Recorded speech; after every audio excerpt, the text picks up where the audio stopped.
Buenos días, hermanos. Es un gozo verlos aquí en esta mañana y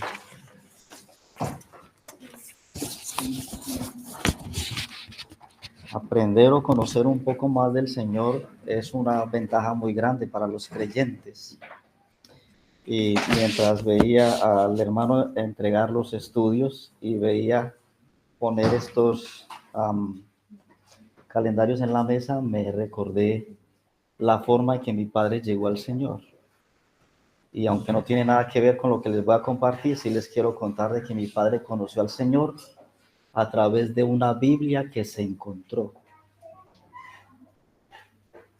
No hubo un hermano que fuera a predicarle, solo una Biblia que se encontró, y en esa Biblia encontró al Salvador, al Señor Jesucristo. Y no fue un fruto en vano, porque la mayoría de sus hijos somos creyentes. O sea que fue una labor tremenda la que hizo el Señor al convertir a este hombre, al convencerlo mejor a través de la Escritura. Así que todo lo que aprendamos de la Escritura no será en vano para nosotros los creyentes. Les invito a que vayamos a San Juan capítulo 2.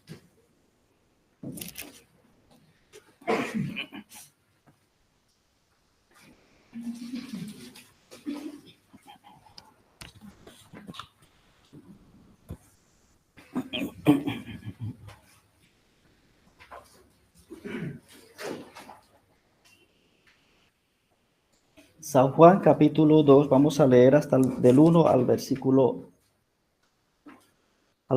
11, y ahí dejamos. San Juan capítulo 2.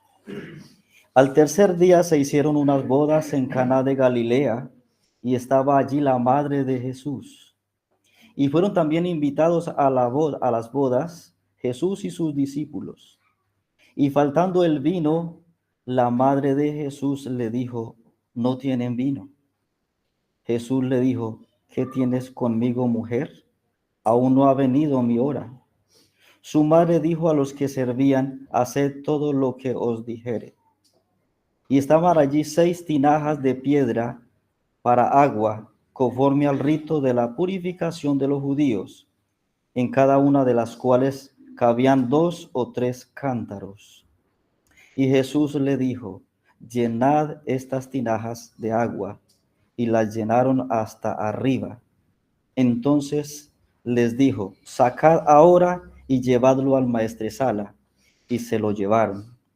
Cuando el maestresala probó el agua hecha vino, sin saber él de dónde era, aunque lo sabían los sirvientes que habían sacado el agua, llamó al esposo y le dijo: todo hombre sirve primero el buen vino, y cuando ya han bebido mucho, entonces el inferior. Mas tú has reservado el buen vino hasta ahora. Este principio de señales hizo Jesús en Caná de Galilea y manifestó su gloria, y sus discípulos creyeron en él.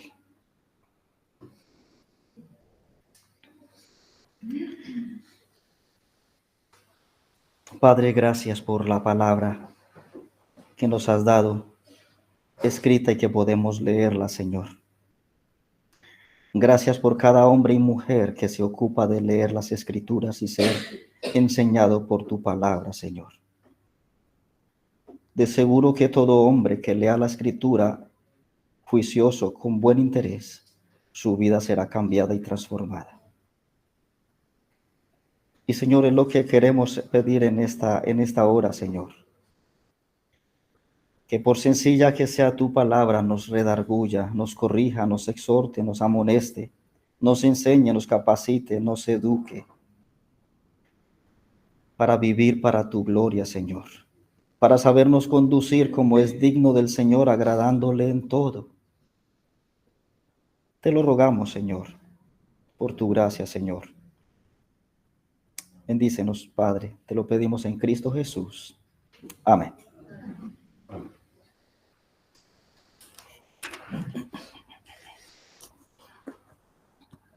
Bueno, es una historia que yo creo que la conocemos desde niños, ¿cierto?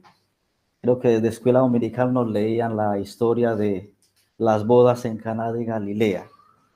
Eh, Quizás no hable mucho acerca de la boda, aunque creo que hablaré algo, pero lo que quiero es hacer una pequeña conexión entre lo que vimos anteriormente y lo que ahora continuamos.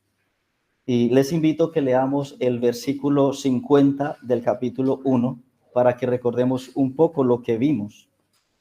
Dice el versículo 50, está el Señor Jesús hablando con Natanael, el último de los 5 discípulos que Juan nos registra. Y dice el Señor a Natanael, respondió Jesús y le dijo, porque te dije, te vi debajo de la higuera, ¿crees? Cosas mayores verás, cosas mayores que estas verás. Y les dije que había, Juan mismo nos registra que hay una cosa que es mayor y que quizás quizás no, estoy seguro que la experimentó, no sé si en ese momento o después la experimentó Natanael, y que en el versículo, en el capítulo 5, en el versículo 20 y 21 dice que Jesús da vida a los que él quiere. Jesús da vida a los muertos, a los pecadores. Y esa es una cosa muy grande que le sucede a un hombre pecador. Un hombre pecador está, ¿cómo es la condición? Está como muerto. Pero cuando llega a Jesucristo, ¿qué es lo que obtiene? Vida. Y no es una vida física como la que tenemos hoy en día. Es una vida como es eterna, duradera, la verdadera vida. Y les decía con ello que entonces este hombre estaba experimentando esa cosa mayor que el Señor le podía dar. Pero el Señor les está diciendo en general, cosas mayores verás. No solo él, sino también los otros discípulos. Y en la historia que acabamos de leer, vemos al Señor Jesucristo convirtiendo el agua en vino. Y yo creo que, y cuando leo el último versículo que leímos, miren lo que dice, el último versículo, que es el 11. Este principio de señales hizo Jesús en Caná de Galilea. ¿Y qué pasó? Y manifestó su gloria. ¿Y qué fue el resultado de eso? No es que sus discípulos no hubieran creído en él antes. Lo que está diciendo es, reforzó su fe. La fe de ellos fue reforzada, creció, se hizo más fuerte al haber visto el milagro que el Señor Jesús hace. Así que entonces el propósito de Juan es revelarnos la gloria de Cristo para que creamos en él. Y tengo más o menos unas 3 cosas que les quiero mostrar en esta mañana. Y la primera cosa que les quiero mostrar es la manifestación de su gloria. Segundo, veremos la verdadera purificación que él nos da a través de su sangre. Y después veremos la suministración, o sea, lo que él suministró, su sangre y también su sacrificio para que nosotros pudiéramos ser salvados. Empezamos entonces con la manifestación de su gloria. ¿Dónde fue el lugar o en qué ocasión fue el lugar en que el Señor Jesús mostró su gloria, manifestó su gloria? ¿Dónde estaban? Leámoslo. Capítulo 2, versículo 1 y 2. Al tercer día se hicieron unas bodas en Caná de Galilea y estaba allí ¿quién? La madre de Jesús. ¿Y quién es más? Jesús y sus discípulos. Entonces Jesús está manifestando su gloria en una boda. Nosotros en Colombia diríamos en un matrimonio, en una boda. Está manifestando su gloria. Con esto Dios, el Señor Jesucristo nos está mostrando de que Él avala el matrimonio como algo que Dios bendice y que Dios honra. Y es interesante porque el Señor Jesucristo en este pasaje no nos da ningún mandamiento acerca del matrimonio, ninguna ordenanza, ningún consejo nos da acerca del matrimonio en este pasaje. Claro, La Escritura tiene ampliamente más otros pasajes que nos hablan nos dan consejos acerca del matrimonio, como es Corintios, como es Efesios y como es Primera de Pedro. No vamos a mirar ninguno de esos pasajes porque esos son temas bastante profundos y quiero ser muy breve en ello. Jesús, con su presencia en la boda, en el matrimonio, nos muestra que él no despreció el matrimonio. El que desprecia el matrimonio es Satanás y todos los que están bajo el maligno. Miren lo que dice Primera de Juan, capítulo 5.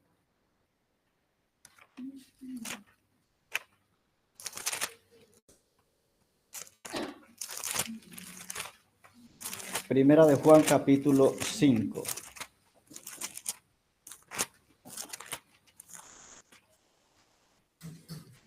Versículo 19. Primera de Juan, capítulo 5, versículo 19.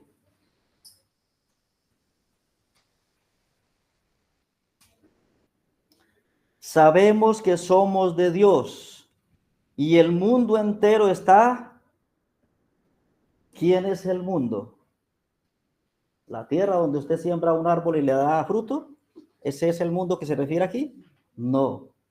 A cada hombre y mujer que vive en este mundo. Ese es el mundo que está diciendo. Y dice que el mundo entero está como.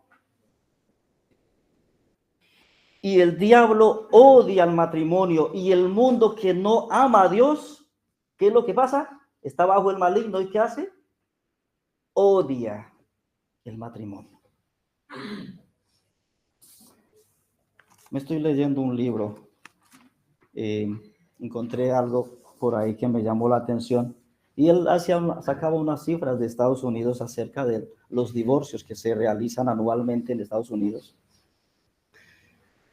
Pero me causó un poco de impresión porque hay una parte donde este hermano dice de que las cifras, tanto de los hombres y mujeres que dicen no creer en Dios, son iguales de altas a las cifras de los hombres y mujeres que confiesan temer a Dios. Interesante, me dejó un poco como triste eso. Dije yo, ¿cómo así que? Bueno, normal que un hombre que no confiesa conocer a Dios o temer a Dios, normal que odie el matrimonio y quiera divorciarse. Y me preguntaba, pero ¿y un hombre, una mujer que dice amar a Dios, dice conocerlo y aborrece el matrimonio a tal punto que llega a un divorcio? Me quedé muy sorprendido con ello, de que las cifras, entonces, de los que se divorcian, que no quieren saber nada de Dios, es igual, van a la par con los que dicen conocer a Dios o tener una clase de fe hacia Dios. Mientras estaba pensando un poco en ello, leyendo este libro, pensé, ¿dónde está el problema? ¿Dónde radica el problema entonces en estos hombres y mujeres que profesan conocer a Dios? Porque el Señor Jesucristo avaló el matrimonio, lo bendice y lo honra. Y los hombres que no conocen a Dios, y Satanás, que no es el diablo, es el maligno, desprecia el matrimonio, quiere acabar el matrimonio. Me pregunto, ¿y por qué los que dicen conocer a Dios quieren lo mismo? Deshonran el matrimonio, lo menosprecian y quieren acabarlo. ¿Dónde está el problema?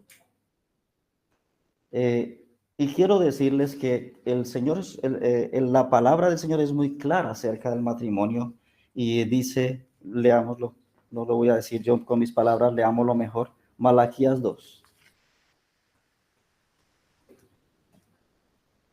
Malaquías es el último libro del Antiguo Testamento.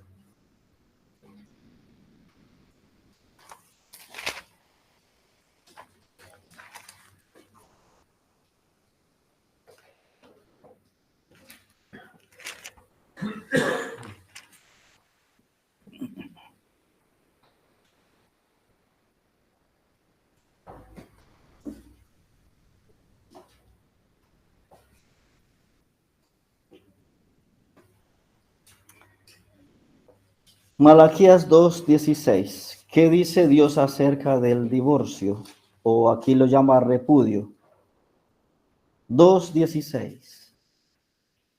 Porque Jehová Dios de Israel ha dicho, ¿qué ha dicho?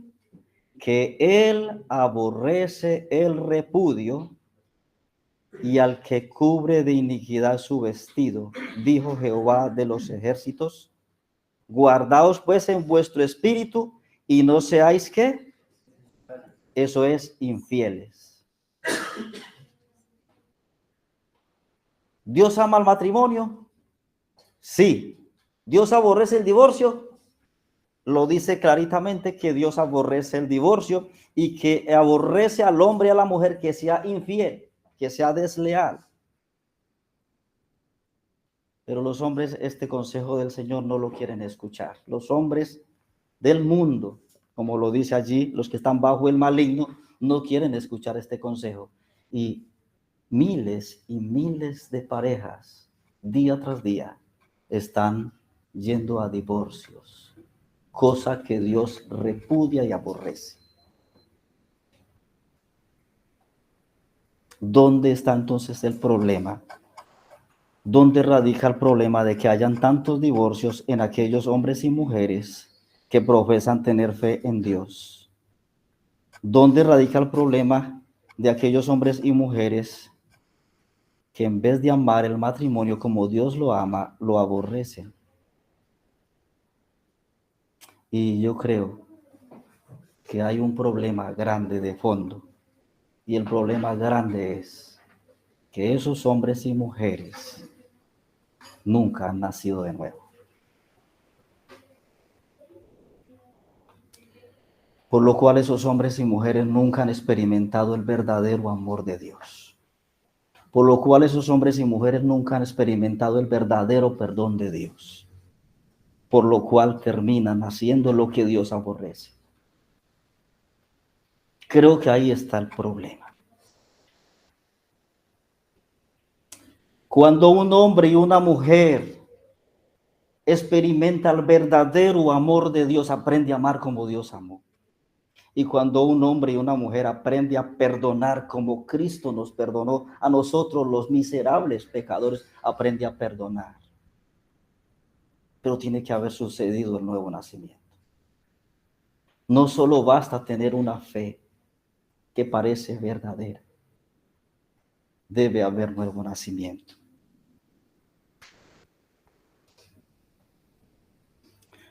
La pregunta que me hacía mientras pensaba en esto es ¿por qué el Señor Jesucristo está en una boda? ¿Y por qué es allí donde Él manifiesta su gloria convirtiendo el agua en vino? Y al pensar un poco en el que Él avaló el matrimonio estando allí presente en esa boda, bendijo ese matrimonio y lo honró, pensaba un poco de que el Señor Jesucristo usó el matrimonio o la boda como algo para referirse a Él, su relación de Él con la iglesia, que es sus escogidos, su pueblo. Y eso me llama mucho la atención, porque cuando el Señor Jesucristo quiere hablar de su relación con nosotros, la iglesia, Él no buscó un ejemplo diferente al matrimonio.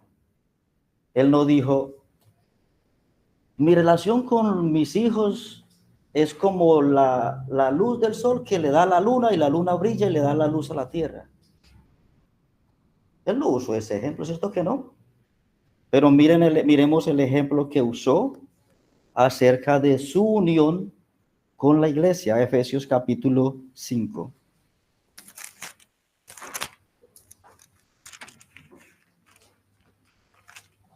Efesios capítulo 5.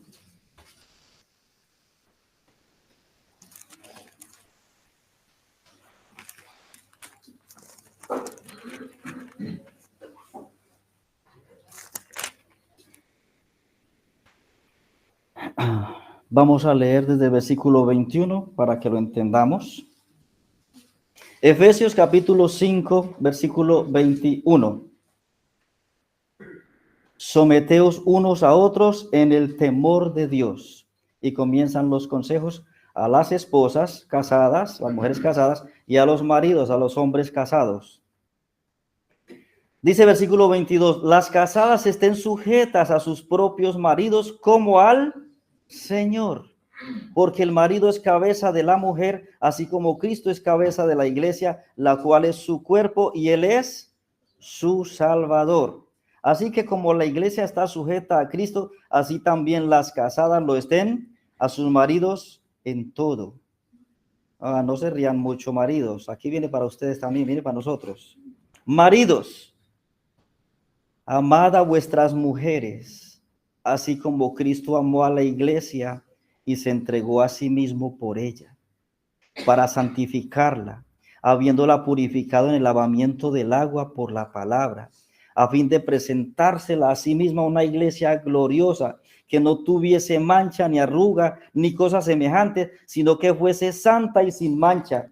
Así también los maridos deben amar a sus mujeres como así a sus mismos cuerpos. El quien ama a su mujer, a sí mismo se ama, porque nadie aborreció jamás a su propia carne, sino que la sustenta y la cuida, como también Cristo a la iglesia. Porque somos miembros de su cuerpo y de su carne y de sus huesos. Por esto dejará el hombre a su padre y a su madre y se unirá a su mujer, y los dos son una sola carne. Versículo 32. Grande es este misterio. Mas yo digo esto respecto de quién? De Cristo y quién más. Y como ejemplo tomó qué cosa para referirse a esto? Al matrimonio. Es interesante.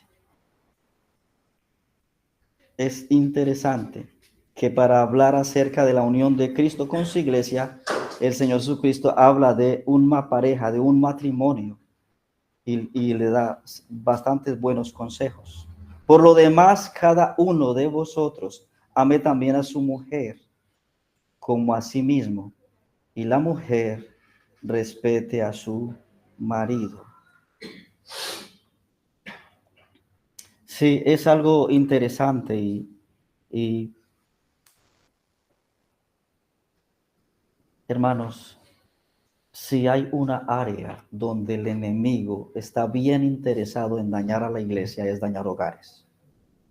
Y ese trabajo no lo hace sino el enemigo. Y claro, usará a los hombres y mujeres que no hayan nacido de nuevo.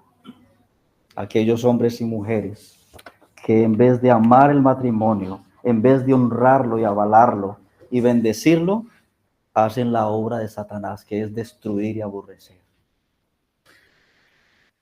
Quería hablar un poco de ello, aunque realmente no quiero ampliar más. Quizás algo otra vez haya la oportunidad de hablar más de esto, porque quiero avanzar un poco sobre lo que tenemos aquí en San Juan capítulo 2. Bien, se nos dice en el versículo 2 que esa boda se realizó en Caná de Galilea. Ese era el pueblo donde se estaba realizando la boda. Si es así, parece ser que ese era el mismo pueblo de donde era Natanael, el último discípulo que nos menciona Juan en los últimos versículos del capítulo 1. Y si fuera así, que esa boda se celebró allí, dicen algunos que estudian más que yo la palabra, dicen que probablemente ese primer milagro que el Señor Jesucristo hizo de convertir el agua en vino se realizó entre sus familiares y sus amigos más cercanos y sus discípulos. Es interesante, es bien interesante de que ese milagro se haya realizado entre los más cercanos del Señor. Y en los versículos 3 en adelante encontramos una narrativa que vamos a leerla. Versículo 3. Dice, y faltando el vino, la madre de Jesús le dijo, no tienen vino. Jesús le dijo, ¿qué tienes conmigo, mujer? Aún no ha venido mi hora. Su madre dijo a los que servían, haced todo lo que os dijere. Y aquí nos encontramos con un pasaje que es ha sido muy mal interpretado por muchas personas. Y entonces de aquí ha salido la enseñanza de que María es intercesora, de que María es corredentora, y que entonces nosotros le podemos pedir a María para que María ruegue a Jesús y Jesús nos dé las cosas.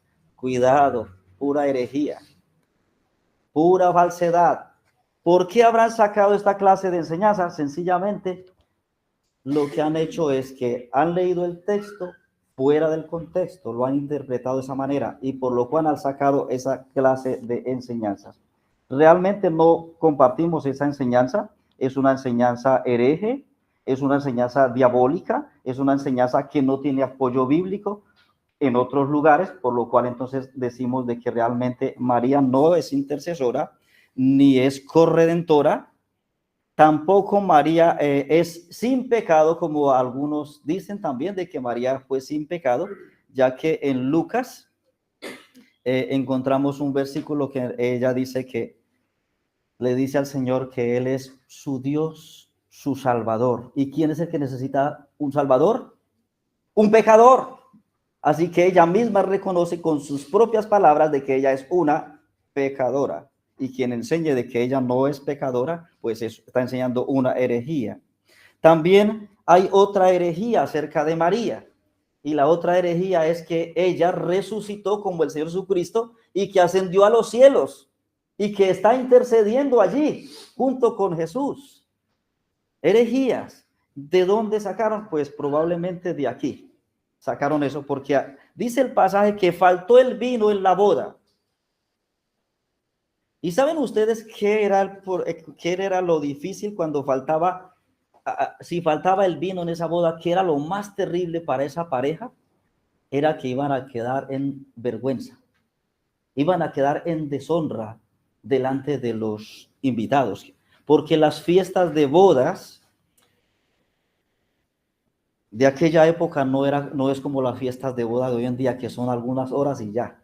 No, allí creo que eran 3 días o una semana, algo así era. Y la fiesta de boda, los costos económicos no corrían por parte del padre de la chica, sino que corrían por parte del novio. Él era el que gasteaba todo.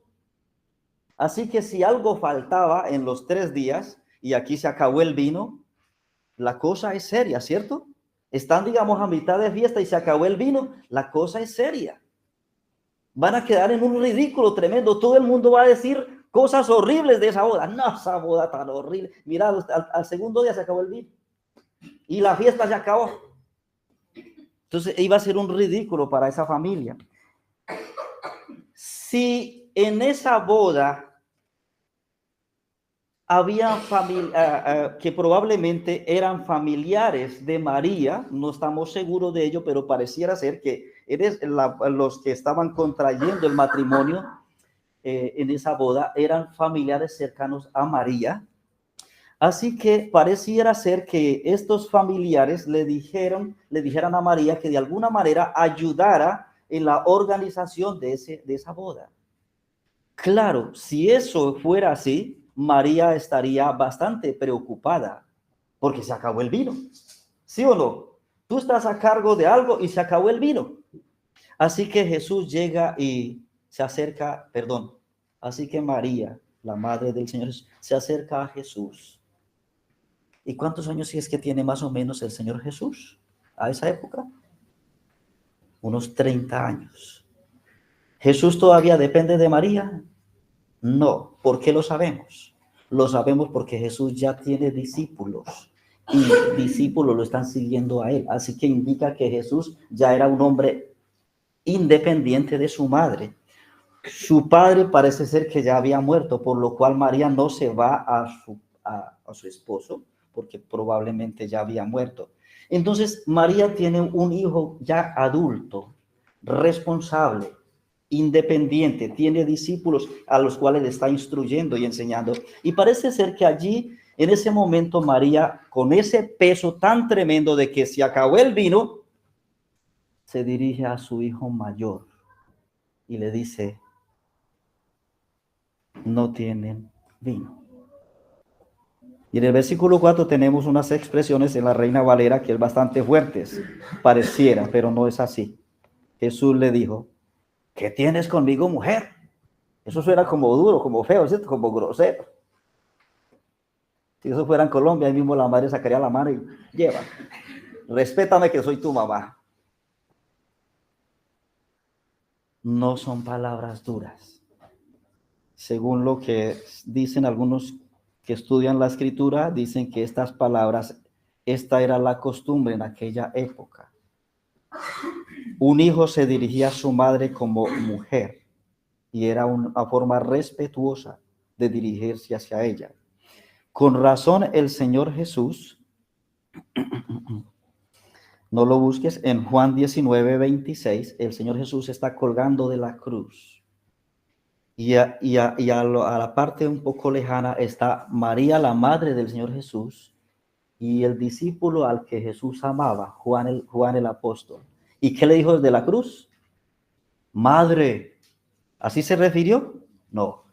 Mujer, he ahí tu hijo. Y a Juan le dijo, Juan, he ahí tu madre. Entonces, con esto entendemos de que Jesús no estaba siendo grosero, ni faltándole al respeto a su madre, sino que se está dirigiendo con respeto y le dice, ¿qué tienes conmigo, mujer? Y luego dice, aún no ha llegado, aún no ha venido mi hora. Y aquí hay alguna confusión de algunos que interpretan la escritura y dicen que, algunos dicen que se está refiriendo a la hora de su muerte, no ha llegado la hora de morir, de mi muerte. Otros piensan de que Jesús está diciéndole, mujer, no ha llegado la hora en que yo comience a hacer milagros. Todavía el Señor no me ha dado ese permiso de hacerlo. El Padre no me lo ha dado ese permiso de hacerlo. Bueno, me inclino un poco por ese lado, más bien, pero bueno, no vamos a entrar en mucha polémica porque no nos es muy claro. Lo que sí entiendo es una cosa. Cuando leo el versículo 5 dice, su madre dijo a los que servían, haced todo lo que os... Realmente yo no entiendo ahí, les voy a ser sincero, yo no entiendo realmente qué le quiso decir María a esos sirvientes. Porque yo no sé si María realmente sabía de que Jesús podía convertir agua en vino en ese momento. ¿Por qué les digo que no lo sé si lo sabía? ¿Saben por qué? Porque Jesús nunca había hecho antes un milagro. Jesús tenía 30 años. 30 años estaba María viendo y viviendo con Jesús. Y nunca Jesús había hecho un milagro. Jesús, cuando jugaba con los niños allá en su pueblo, él no jugaba a multiplicar peces y panes. Él no jugaba a la boda y vamos a multiplicar, vamos a convertir agua en vino. Él no hacía eso. Así que María nunca había visto eso. Entonces me pregunto, ¿cómo sabía ella de que Jesús podía sacarle del problema en que se encontraba? La cosa es tremenda, ¿cierto? ¿Cómo lo sabía? Bueno, quizás las hermanas colombianas dirían, eso es la intuición, el sexto sentido. Sí, eso dirían las hermanas colombianas. Bueno, yo no creo mucho en el tal sexto sentido. Pero lo que yo sí sé es una cosa, que María estaba plenamente convencida de que Jesús era ¿quién? Dios mismo.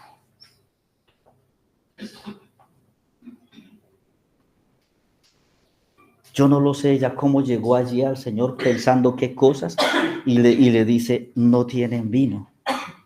Y luego va y recibe una respuesta del Señor. Más o menos lo que le dice el Señor es, ¿y eso qué tiene que ver con nosotros? Más o menos lo que le dice el Señor a María.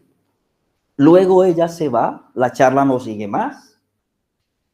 Es muy corta esa charla.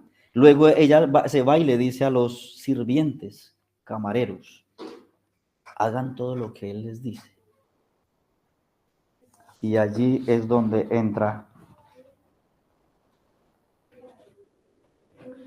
Allí es donde entra entonces él a convertir el agua en vino. Pero lo vamos a dejar para que lo miremos en el punto que sigue. Entonces hemos visto, hermanos, de que el Señor Jesucristo mostró su gloria convirtiendo el agua en vino. ¿En qué momento? En una boda, en una celebración de un matrimonio. Y vimos que el Señor Jesucristo, con su presencia en esa boda, ¿qué fue lo que hizo? Avaló el matrimonio, bendijo el matrimonio y honró el matrimonio. ¿Y quién es el que destruye los matrimonios?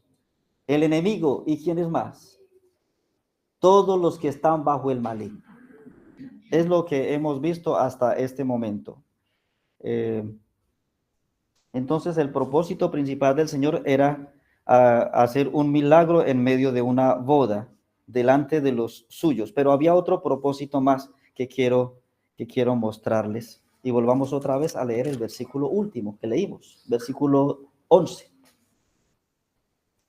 Este principio de señales hizo Jesús en Caná de Galilea y manifestó su gloria. ¿Y qué pasó? Y sus discípulos creyeron en él. Entonces el propósito del Señor era manifestar su gloria, pero también había otro segundo propósito, era hacer que la fe de sus seguidores fuera fortalecida, creciera, ¿sí? Que ellos fueran fortalecidos. Y esos necesitamos nosotros, ¿cierto? ¿Cómo es que dice ahorita? Me viene un versículo, pero no me llega bien. A ver. El espíritu a la verdad está dispuesto, pero la carne, ¿cómo es? Débil. Los creyentes necesitamos ser fortalecidos en la fe día tras día. ¿Cómo somos fortalecidos? A través de la escritura. Allí la escritura del Nuevo Testamento todavía no estaba, pero el Señor los fortalece haciendo ¿qué? Milagros. ¿Sí? Muy bien. Y quiero que pasemos y miremos un versículo más. Juan 21. San Juan 21.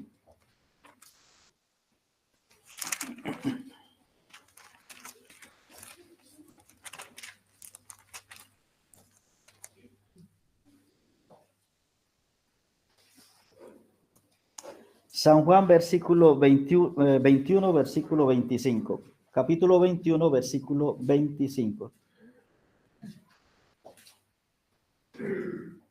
No sé si he copiado mal, me parece.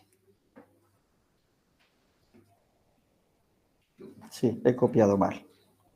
He copiado mal el versículo. El versículo es, a ver si lo he copiado, será 20. Sí, a ver, hermanos. El versículo es aquel que dice, más o menos, que el Señor hizo muchos milagros en presencia de sus discípulos. No. 20:30. Sí. Hizo además Jesús muchas otras señales en presencia de sus discípulos, las cuales no estaban escritas en este libro. Hizo además Jesús muchas otras señales, y las hizo en presencia de ¿quiénes? De sus discípulos. ¿Y para qué las hacía en presencia de sus discípulos? Para fortalecer su fe. Para ese era el propósito, para fortalecer su fe. Pasamos al segundo punto, la verdadera purificación a través de la sangre de Cristo. Versículo 7 de Juan capítulo 2.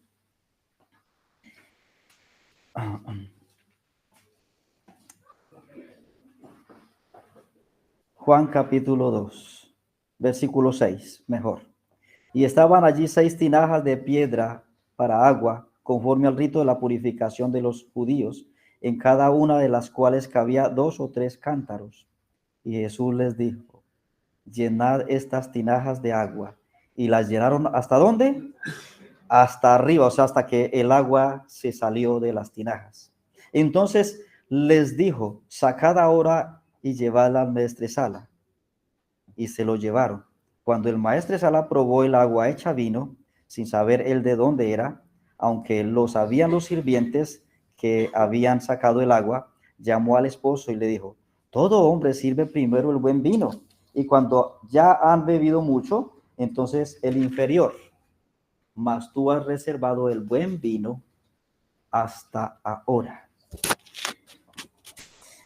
Sí, dice allí que habían unas tinajas, que es donde el Señor les ordena para que las llenen hasta arriba y luego Él hace el milagro y convierte esa agua en vino.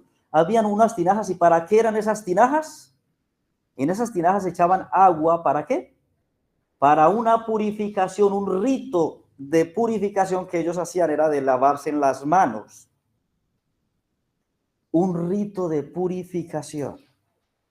Bueno, los discípulos fueron criticados una vez por no lavarse en las manos. Pasa a Mateo capítulo 15.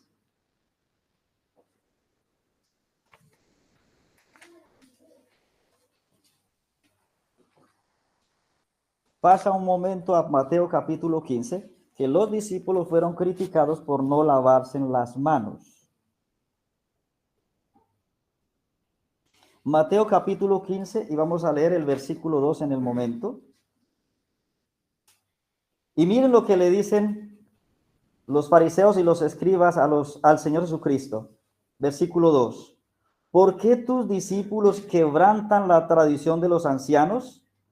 Porque no se lavan las manos cuando comen pan. En otras palabras, ellos están diciendo, ustedes están contaminados, ustedes necesitan ser purificados, están siendo contaminados, era lo que les estaban diciendo. Versículo 11. Está la respuesta del Señor Jesucristo. No lo que entra en la boca contamina al hombre, mas lo que sale de la boca, esto contamina al hombre. El Señor Jesucristo le está diciendo, comer comida sin lavarse las manos no contamina al hombre. Lo que contamina al hombre es lo que sale de la boca. Y si pasamos al versículo 18 al 20, leámoslo. Versículo 18 al 20. Pero lo que sale de la boca, del corazón sale. ¿Y esto qué es lo que hace? Contamina al hombre. Porque del corazón salen, ¿qué cosas? Los malos pensamientos, los homicidios, los adulterios, las fornicaciones, los hurtos, los falsos testimonios, las blasfemias. Estas cosas son las que, ¿qué? Pero el comer con las manos sin lavar no contaminan al hombre. Así que habían allí entonces unas tinajas en las que ellos se lavaban las manos, supuestamente para hacerse una purificación. Pero ¿cómo estaba el corazón de ellos? Completamente impuro. Necesitaban una verdadera purificación. ¿Y saben una cosa? El Señor Jesucristo nos dice en Mateo capítulo 26 que el vino representa la sangre del nuevo pacto. Nos decía el hermano ahora en la mañana. Mateo capítulo 26.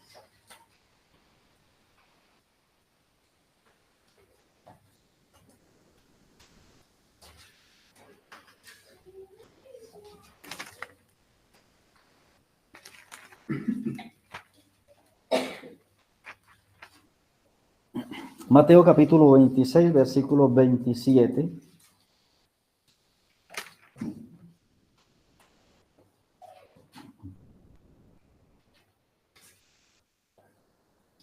Dice así el versículo 27, está el Señor Jesucristo instituyendo la cena del Señor y tomando la copa, esa era una copa que contenía vino, y habiendo dado gracias les dio diciendo, bebed de ella todos, porque esto es ¿qué?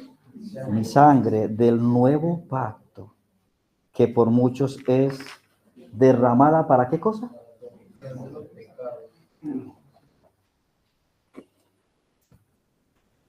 La sangre del Señor Jesucristo es lo único que puede quitar los pecados del hombre. No lavarse con agua.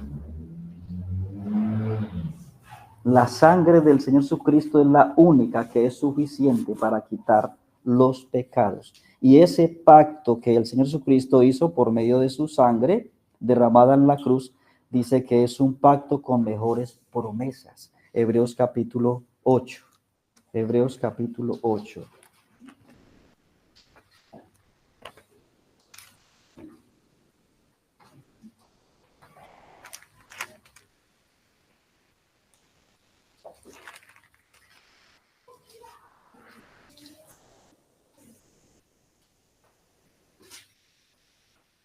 Hebreos capítulo 8,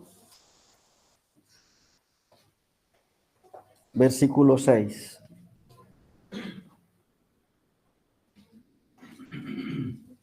Pero ahora tanto mejor ministerio es el suyo, cuanto es mediador de un mejor pacto establecido sobre mejores, ¿qué? Promesas.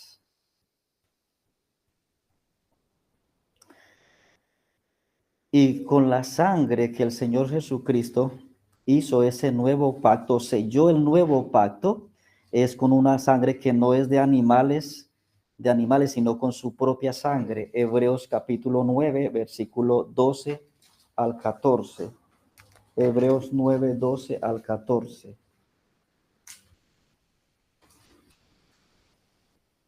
9, 12 al 14 de Hebreos. Y no por sangre de machos cabríos ni de becerros, sino por su propia sangre entró una vez para siempre en el lugar santísimo, habiendo obtenido eterna redención. Porque si la sangre de los toros y de los machos cabríos y las cenizas rociadas, las cenizas de las becerras rociadas a los inmundos, santifican para la purificación de la carne, versículo 14, cuanto más la sangre de Cristo, el cual mediante el Espíritu eterno se ofreció a sí mismo sin mancha a Dios, dice, limpiará vuestras conciencias de qué? Para que sirváis al Dios vivo y verdadero. Así que entonces, la sangre de Cristo es con la que Él selló ese nuevo pacto. Los antiguos sacrificios, la sangre de los antiguos sacrificios, pues no podían purificar la parte interna del corazón, porque el versículo 14, como un poco más a la mitad, dice que limpiará vuestras conciencias de ¿qué? De obras muertas. O sea, solo la sangre de Cristo puede limpiar lo más interno de un hombre pecador.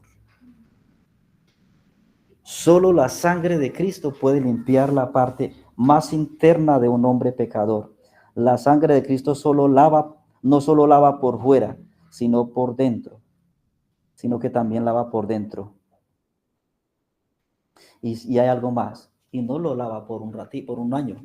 Eso era lo que hacía más o menos la limpieza, que si leemos algo otras formas de purificación en el Antiguo Testamento o de perdón de pecados, cuando los israelitas ofrecían sacrificios para perdón de sus pecados por el pueblo completo, recibían un año de perdón, y al año tenía que volver otra vez a hacer otro sacrificio para volver otra vez a obtener otro año de perdón.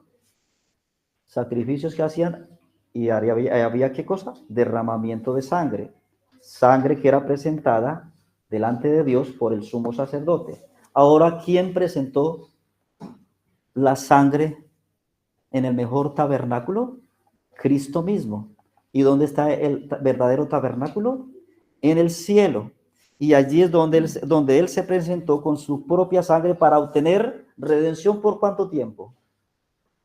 Eterna redención, hermanos. Y esto es bastante bonito, hermanos, y la verdad que no había una forma más maravillosa en que el Señor Jesucristo mostrara su gloria allí, convirtiendo el agua en vino, porque el agua hecha vino representaba lo único que puede purificar el corazón de un hombre pecador, la sangre de Cristo.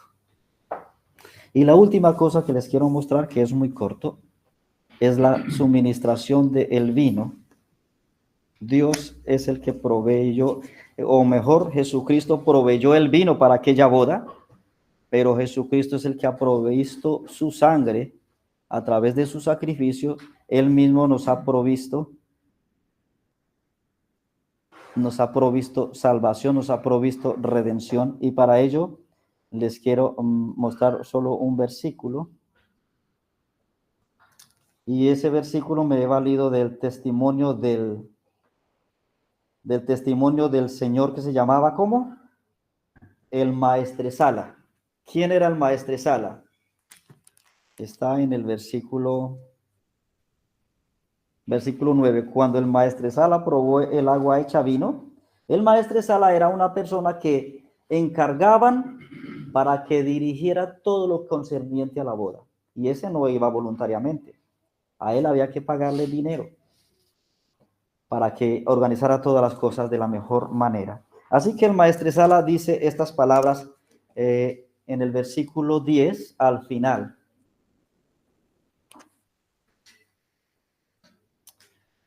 Leamos el versículo 10. Y dijo, todo hombre sirve primero el buen vino, y cuando ya han bebido mucho, entonces el inferior. Mas tú has reservado, ¿qué cosa? Ahí me quiero pegar. Ese hombre reconoció de que lo que Jesús creó fue, ¿qué cosa? Un buen vino. No fue cualquier cosa. El mejor. El Señor sabe, él que es el creador de todas las cosas, lo hizo y creó el mejor vino. Y hermanos, lo que Dios proveyó para nuestra santificación, para nuestra purificación, ¿fue algo inferior? Vamos a ver si eso era muy inferior o no. Primera de Pedro, capítulo 1.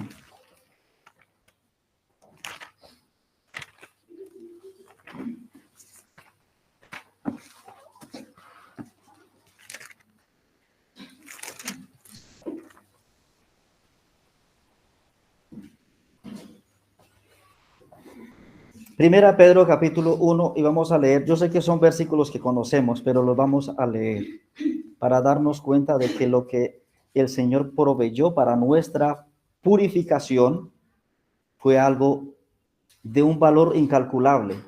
Versículo 18 de Primera Pedro capítulo 1. Dice así, sabiendo que fuisteis rescatados de vuestra vana manera de vivir, la cual recibisteis de vuestros padres, no con cosas corruptibles como oro o plata, sino con la sangre preciosa de Cristo, como de un cordero, sin mancha y sin contaminación. Y quiero preguntar, ¿qué tenía más valor? ¿Todo el oro del mundo, toda la plata del mundo o la sangre de Cristo, según este pasaje? La sangre de Cristo. Mucho más valor. Y esa sangre dice que estaba ya destinada desde antes de la fundación del mundo, pero que fue manifestada en los posteriores tiempos por amor de Jesús, por amor a vosotros mejor.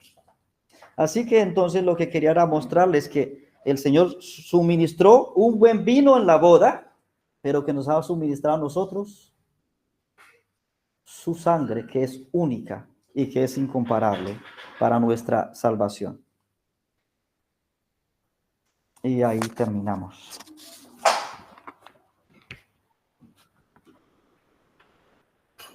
Y lo que quisiera así decirles antes de orar, quisiera es como hacer unas pequeñas reflexiones, hermanos. ¿Ya? Amados, el mundo en que nosotros vivimos, la Escritura nos dice que está bajo el maligno. Y nos dimos cuenta de que el maligno odia el matrimonio que Dios instituyó entre una pareja de un hombre y una mujer. Si alguno de nosotros alguna vez decidiéramos hacer lo contrario a lo que Dios mandó, estaríamos haciendo exactamente la obra del maligno.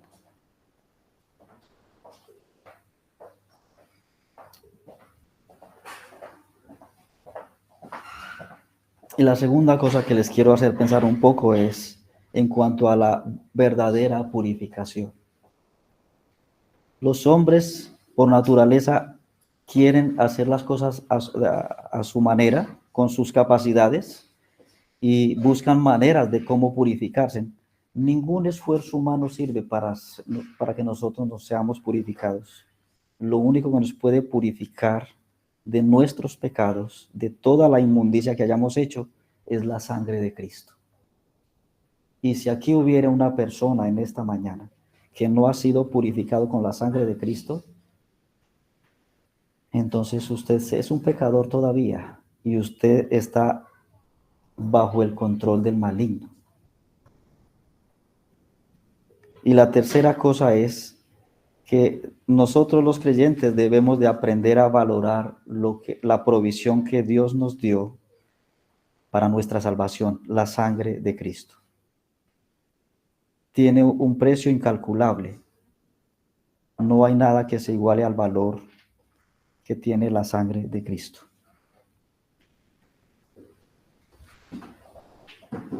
Señor Jesús, te damos gracias por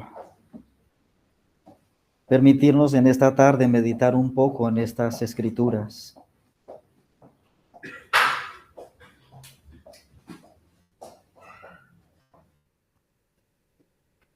Siempre será muy profundos tus pensamientos, Señor.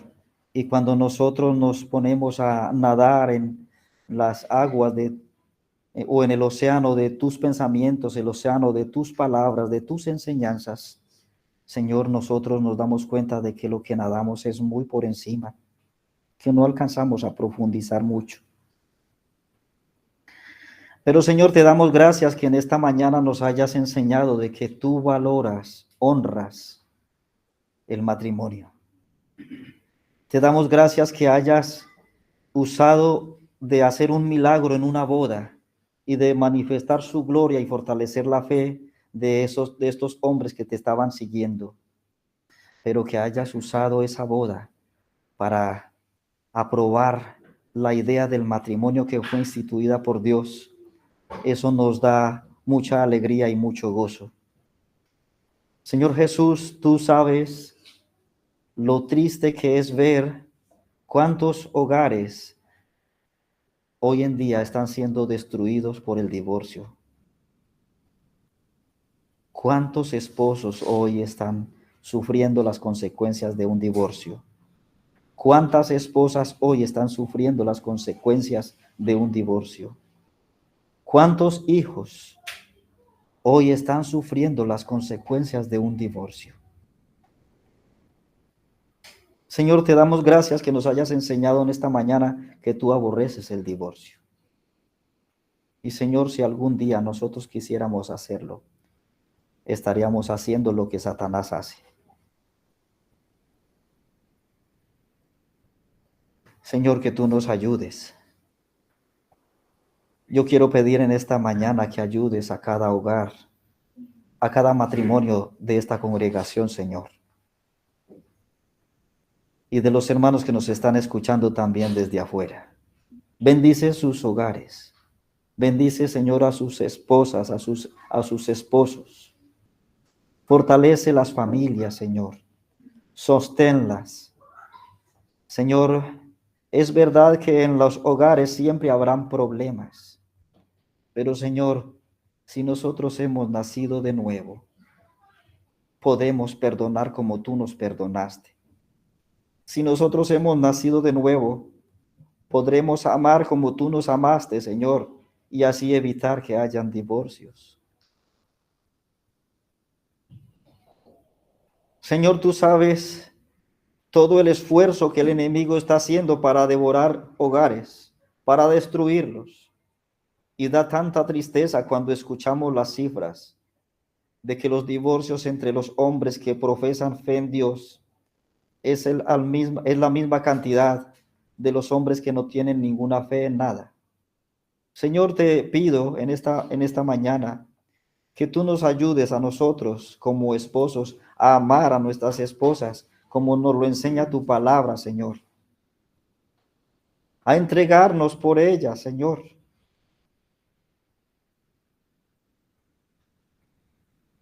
Yo sé, Señor, que ningún esposo en esta tierra llegará a ser perfecto, pero que por lo menos busquemos llegar a lo más alto en lo que tú nos enseñas de amar a nuestras esposas, como tú amas a la iglesia, Señor. Ayuda, Señor, a las esposas en sus luchas interiores. Tú sabes, Señor, cuántas esposas luchan, porque en su interior hay una guerra de no querer sujetarse. Hay una guerra de querer tomar el control. Hay una guerra de querer tomar el dominio. Señor, te rogamos que tú ayudes a las esposas también en esas áreas, que tú les des la capacidad de obedecer lo que la Escritura dice, de someterse y de respetar a sus esposos. Señor amado, nosotros como siervos que ministramos desde un púlpito o que damos un consejo, Señor, nosotros no podemos cambiar los corazones de las esposas, de las hermanas, de las esposas que hay en esta congregación. Pero el único que puedes cambiar los corazones de ellas eres tú, Señor. El único que puedes convencerlas a morir a eso eres tú, Señor. El único que puede convencerles a obedecer a esa enseñanza eres tú. Nosotros no. Pero, Señor, de lo que sí estamos seguros es que cuando los esposos aprendamos a amar a nuestras esposas como Cristo amó a la iglesia, y que cuando las esposas aprendan a someterse como la iglesia se somete a Cristo, entonces los hogares podrán ser hogares felices. Los hogares podrán disfrutar. Los hogares podrán criar hijos para la gloria de Dios. Los hogares llevarán chicos y chicas a un verdadero conocimiento de Cristo. Señor, ayúdanos, te lo pedimos. Te damos gracias, Señor, por habernos recordado de que lo único que nos puede purificar es la sangre de Cristo, la que tú derramaste en la cruz. No vale esfuerzos humanos, no vale sacrificios de animales.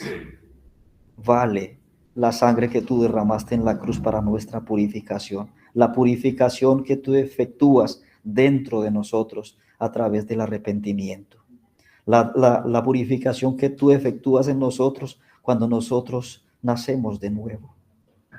Señor, si en esta tarde hubiere un hombre o una mujer que no tuviera esa purificación de su corazón, déjale ver lo impuro, lo sucio que está, para que humillado se arrepienta de sus pecados. Y gracias, Señor, por habernos provisto la sangre de Cristo para nuestra purificación. Te alabamos, Señor, y te exaltamos. Eres el Rey de Reyes y Señor de Señores. Eres el digno de que te obedezcamos. Eres el digno de que nos sometamos a ti. Te adoramos y te alabamos. Oramos, Padre, en el nombre de Jesús. Amén. Dios los bendiga, hermanos.